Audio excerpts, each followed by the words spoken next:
Now, more should have been done to contain the housing market. So said the Minister for Finance in his speech yesterday. Was this a statement of the blindingly obvious, or as close to an apology as we're going to get from the government? I think the latter, unfortunately.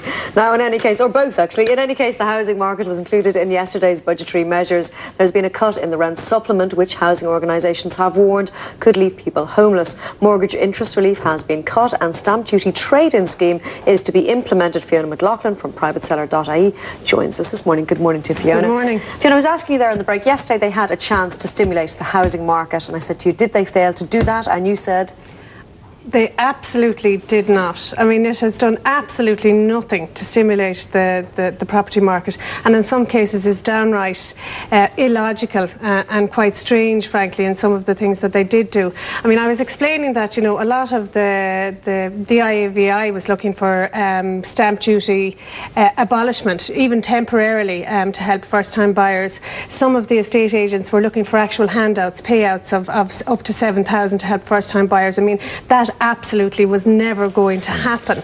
But there was some chance of maybe VAT rebate or that type of thing. Okay, let's actually go through the mortgage interest abolished after 7 years. Yeah, I mean, what do you reckon? That is a big blow to people. You know, after 7 years, as it applies at the moment, it applies starting at 25% for first-time buyers, reducing down to about 20% in year 7. So what that actually means for a married couple on year 2 of their mortgage is about €5,000 a year. That's a lot of money. So that is pretty significant. Less so for people just on the standard rate, you know, people other than first-time buyers. It actually translates to, when you look at the maximums that are allowed, to about $900 a year. But again, the first-time buyers are really going to feel the pain of that. And one thing that's interesting is that, you know, we're looking at this actually being abolished then once all the 7-year mortgages are up.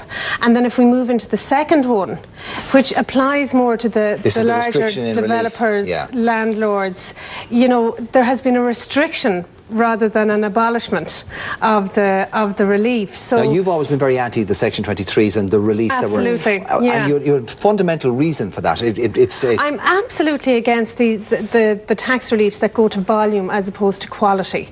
You know, where you're taxing somebody to build it just for the sake of building it. So Section 23s largely were illogical in many cases because you were incentivising people to buy and build in areas where the market forces wouldn't sustain that development normally. So that was just illogically on my part, and I never really liked them.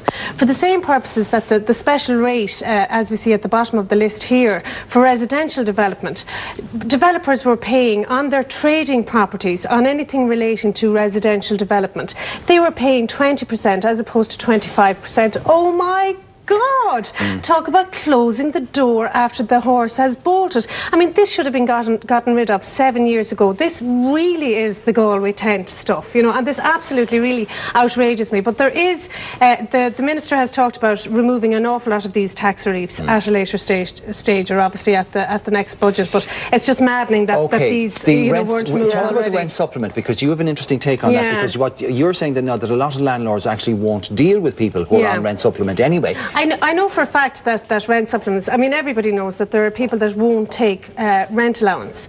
So there are landlords... Why won't they take it? Well, you know, people say for different reasons. I mean, what's said publicly is that, you know, that you get a different class of people and that there's damage done to the property and all the rest. I don't believe that. What I actually believe is that many landlords are actually hiding the income from their rental properties, and that's why they don't want to take the rental allowance, because it would have to go through the books. Okay. Now, what I'm worried about... They talk about this trade-in thing, because none of us can make any sense of that.